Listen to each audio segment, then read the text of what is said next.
नमस्कार साथियों, मैं कैमूर से संजय कुमार। साथियों, चल रहा है पूरे बिहार में काउंसलिंग चल रहा है। अच्छी बात है। बहुत सारे लोग हमारे साथी पूरे बिहार में प्रमोशन, कालबद्ध प्रमोशन का प्रक्रिया चल रहा है और कालबद्ध प्रमोशन में नियोजित शिक्षक के रूप में फाइल जमा कर दिए हैं और इधर अपना काउंसलिंग भी करवा रहे हैं।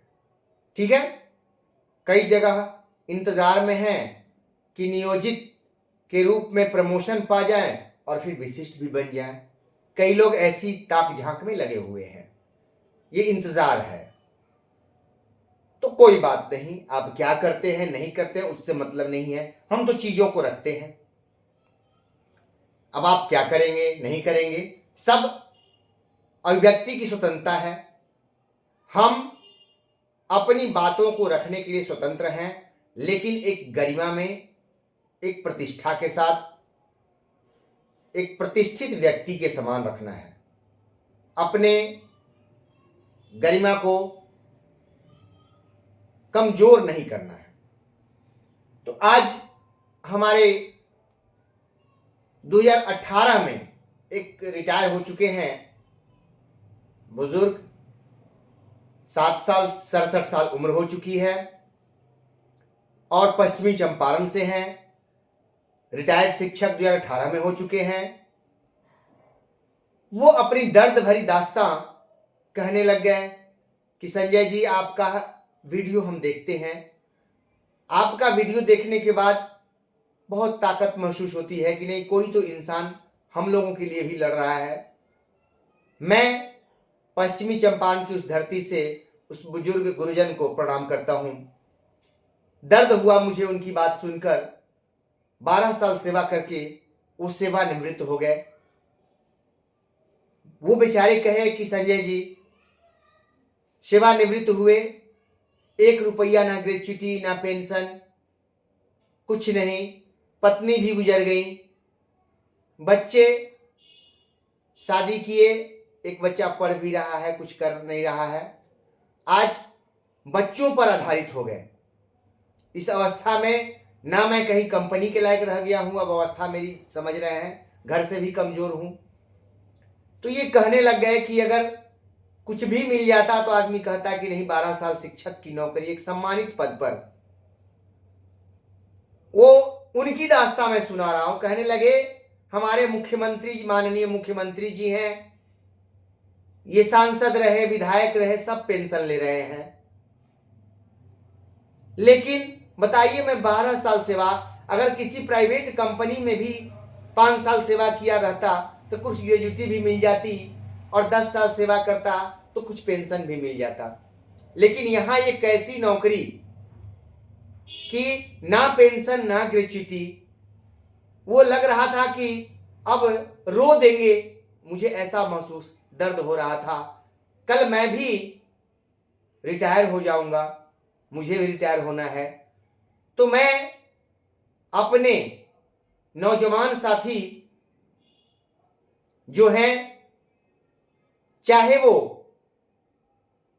नियोजित हैं, ऐसा नहीं है कि 34,540 एक प्रतिष्ठित पद से रिटायर होंगे, लेकिन बहुत बड़ी पेंशन नहीं। 12 साल सेवा करके रिटायर हुए हैं, 3,000 रुपया पेंशन मिल रहा है उनको।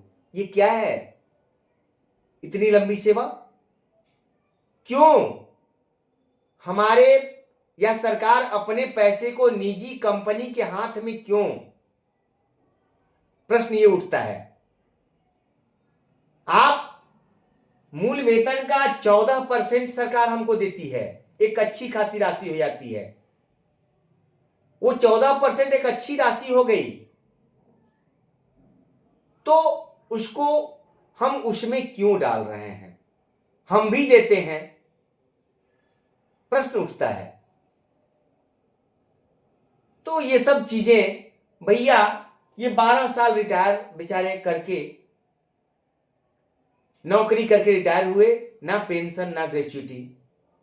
तो कल हम लोगों का भी हाल वही होने वाला है। तो वही वो अपना दर्द बयां कर रहे थे कि संजय जी कुछ आपसे उम्मीद है। हम ये नहीं भैया, बहुत युवा है, ऐसी बात नहीं है, सब लोग कुछ करेंगे तो निश्चित कुछ होगा, निश्चित होगा। अगर 5 साल नेतागिरी करके बन जाते हैं विधायक या जो भी बनते हैं, उसमें पेंशन है, आजीवन पेंशन और बम्पर पेंशन, फिर एक शिक्षक को क्यों नहीं? शिक्षक तो उससे ऊपर है दर्जा, क्यों नहीं? तो मैं माननीय मुख्यमंत्री जो 2 या 3 पेंशन उठा रहे होंगे, राज्यसभा, लोकसभा, विधानसभा या विधान परिषद, विधानसभा से तो कभी नहीं आए, विधान परिषद, तो 3-3 पेंशन उठा रहे होंगे, तो क्या शिक्षक एक भी पेंशन का हकदार नहीं है? ये मैं जितने भी शिक्षक भाई हैं, अभी हम नियोजित शिक्षक हैं, नियोजित शिक्षक साथी अब भी जग जाइए। और ये तो निश्चित है, अगर इनको ईपीएफ भी मिलता तो आज मिलता, लेकिन इनको तो ईपीएफ का लाभ भी नहीं है। माननीय न्यायालय डेट ऑफ ज्वाइनिंग से देने का आदेश दे चुका है, हम लोग उसमें प्रयासरत हैं, मिलना चाहिए। हम लोग इस सरकार, माननीय मुख्यमंत्री से हम लोग बहुत उम्मीद करते हैं कि आप अगर 3 पेंशन उठा रहे हैं तो हमें एक छोटा पेंशन ही दे दीजिए ना। डेट ऑफ ज्वाइनिंग से माननीय न्यायालय ने जब हमको हक दिया है तो वही तो कम से कम दीजिए। अब देखिए, इस आवाज को बुलंदी से पहुंचाए, मैं तो लगा हूं, आप भी पहुंचाए। फिर आगे मैं तैयारी में लगा हूं, मेरी जितनी क्षमता है, शक्ति है, मैं लगा हूं। आप नियोजित साथी एकदम बिंदास रहिए, और हम लोग सारे वर्क पूरा कर रहे हैं, लगे हुए हैं। आपसे कहता हूं कि मैं लगा हूं, बहुत सारी चीजें हैं, लेकिन काम कर रहा हूं, रिजल्ट सामने आएगा तब देखिएगा। मैं प्रचार नहीं करता, मैं आप लोगों के हौसले को बुलंद करता हूं, प्रचार नहीं। ना ही मैं माननीय न्यायालय में जाकर के फोटो खिंचवाता हूं, ये कर रहा हूं, वो कर रहा हूं, रिजल्ट आता है तो बोलता हूं। रिजल्ट से पहले क्या बोलना है? लगा हुआ हूं, आप भाइयों का सहयोग, उत्साह और प्यार मुझे मिल रहा है, मुझे कोई दिक्कत नहीं है। बस ऊपर वाले से प्रार्थना करते हैं कि मेरी ईमानदारी को यूं ही बनाए रखिएगा, कहीं मुझे कोई दिक्कत ना हो, कभी मेरा मन दिग्भ्रमित ना हो, गलत रास्ते पे ना जाए। ये ऊपर वाले से हमेशा प्रार्थना करते हैं, और आप साथियों के उम्मीद पर खरा उतरने का प्रयास करते हैं कि जिस रूप में 2006 में देखा था मेरे कैमूर के भाइयों ने, वही जज्बा, उत्साह आज भी मेरे अंदर है, वही नेचर कहीं नहीं बदला। जो साथी कैमूर के 2006 पटेल कॉलेज का प्रांगण जो देखे थे, वो अगर सुन रहे हैं तो वही संजय कुमार आज भी है, कोई बदलाव नहीं। नमस्कार, फिर मिलेंगे।